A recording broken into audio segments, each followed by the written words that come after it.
La provincia di Nuoro è risultata l'unica tra quelle sarde in cui il Movimento 5 Stelle si sia confermato primo partito col 27,8%, a seguire col 27% il PD, al terzo posto ad un'incollatura la Lega col 26,47%. I pentastellati sono stati trascinati dalla candidata nuorese Alessandra Todde, che ha ottenuto oltre 88.000 preferenze, risultando l'esponente sarda più votata nella circoscrizione insulare. Segno che il Movimento 5 Stelle, che governa importanti comuni della provincia, ha messo radici nel nuorese, migliorando il risultato ottenuto alle regionali di qualche mese fa. Il PD, dato per morto alla vigilia delle elezioni europee, invece sembra rinato. Il risultato raggiunto può essere una buona base per riuscire a riconquistare quella che un tempo era la roccaforte rossa della Sardegna. La Lega ormai non fa più notizie, in pochi mesi si è radicata in provincia di Nuoro, l'elezione di un consigliere regionale e la conferma di un trend in crescita.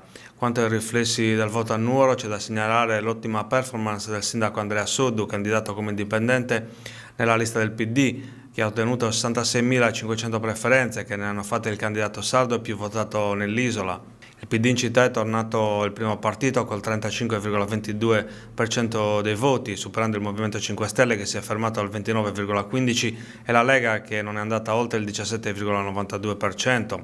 Una situazione particolare è quella del PD, che ha visto come candidato il sindaco Suddu, che nel 2015 alla guida di una coalizione civica aveva sconfitto proprio il candidato del Partito Democratico.